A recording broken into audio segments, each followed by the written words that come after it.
Watches for bosses. These are 5 choices for luxury watches I feel are amazing for those higher level collectors as well as those C-level executives. So let's get right into it.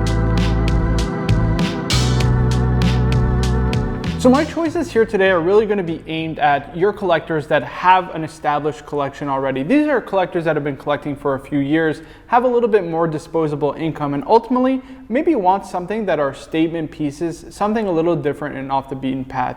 These are collectors that have already been through the phase of buying Rolex watches. Maybe even they own a few from Patek Philippe and Audemars Piguet, namely in the Royal Oak and the Patek Philippe Nautilus, or of course the Aquanaut, even potentially a Vacheron Constantin overseas. And so I feel these are 5 watches, but really are in a category I feel that are very neglected in the world today, especially for those higher level collectors who typically chase those hyped sports watches.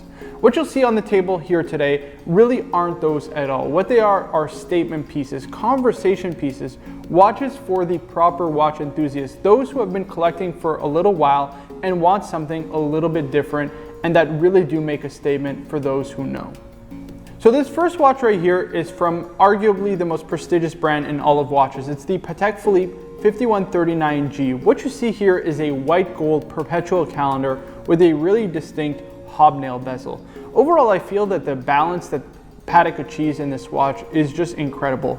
They're able to combine a more classical complication in the perpetual calendar along with slightly more classical design cue in the hobnail bezel, but really modernize it and create what I feel is a timeless elegance in this watch that is just unmistakable for Patek Philippe. Overall, the build quality of this watch is sensational. What you're getting is truly what I feel are the best watches from Patek, which are their complicated dress watches. It's powered by the 240 micro-rotor movement, which was also featured in a historical Patek, the reference 3940, which is one of, if not the most collectible references for perpetual calendar Patek Philippe's.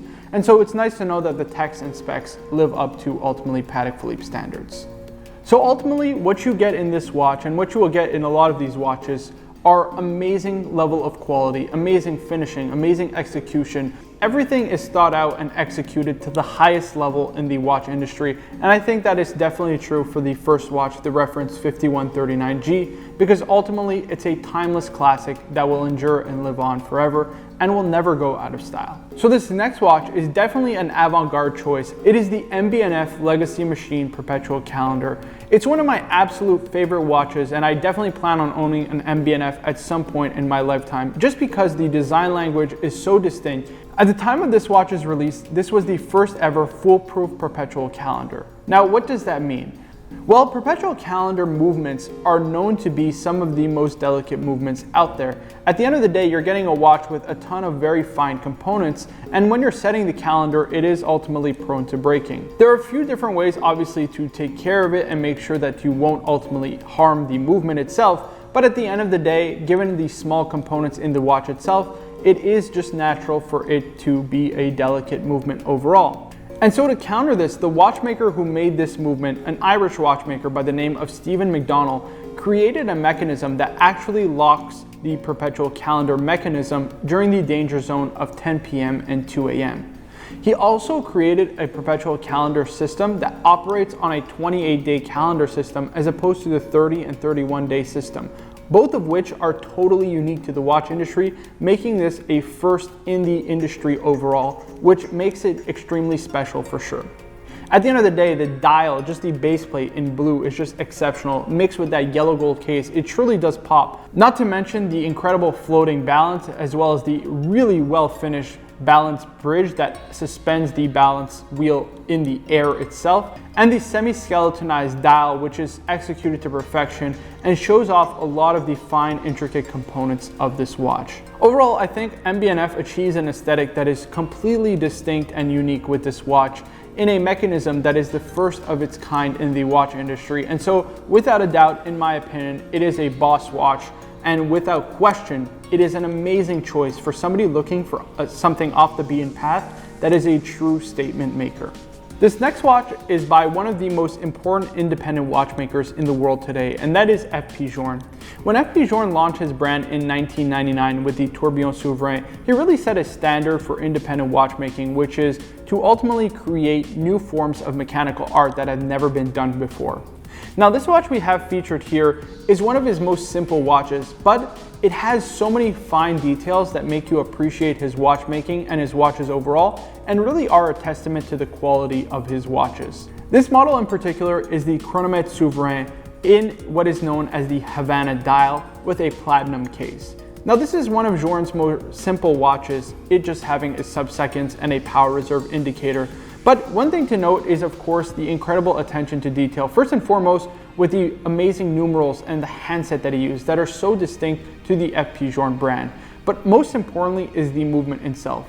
Although it is a very simple time-only watch with a power reserve, it does have what is known as 2 barrels in sequence to ultimately allow for the watch's movement to be more accurate over time. So when you ultimately wind a watch, what ends up happening is you end up having huge imbalances in power over time. So when a watch is fully wound, it exudes a lot more power, whereas when you're at the end of your watch's power reserve, it exudes a lot less power. But by having these 2 barrels in sequence with each other, what FP Journe allows is a more equal and constant power delivery over the course of the watch's power reserve, allowing for the watch to ultimately be more accurate. Again, just a testament to the fine watchmaking, the attention to detail that FP Journe puts into his watches. And I really do think this is a wonderful example of a fantastic watch from one of the most important independent watchmakers in the world today. Next up is a definite boss watch. It is the Audemars Piguet Royal Oak Perpetual Calendar, this time in full ceramic. This watch is definitely a future icon, just given the fact that it is the first watch ever from AP featuring both a ceramic case and a ceramic bracelet. The way that AP achieved this is still beyond me. To polish and bevel a watch of this caliber, a bracelet, a case, a bezel of this caliber truly is nothing but remarkable. I mean, at the end of the day, what you get is high horology finish on a material that is extremely brittle and prone to breaking, but yet you have a level of execution and precision that truly cannot be understated. If you do have, say for example, maybe a 3-hand Royal Oak or a Royal Oak Jumbo, that a watch like this, a Perpetual Calendar Royal Oak, really will allow you to make tremendous strides in your collection and really is a statement piece.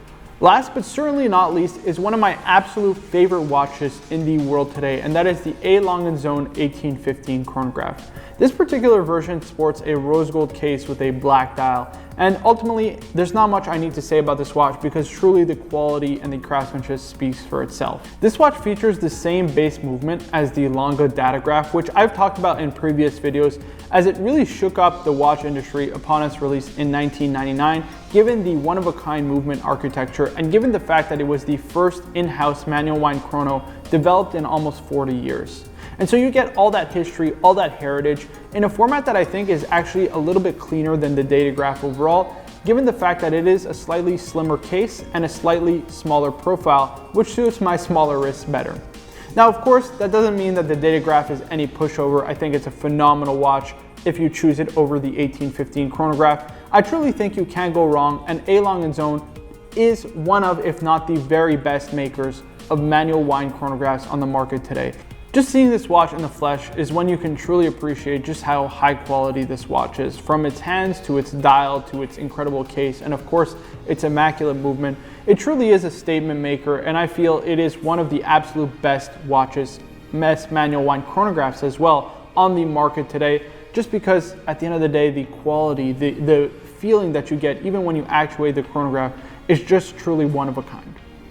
Now, of course, these 5 choices aren't the end-all be-all. There's a ton of amazing options out there on the market today, but I feel these are all very unique, amazing conversation starters, and not to mention they're fantastic watches that aren't your typical Rolex, Patek, and AP sports watches.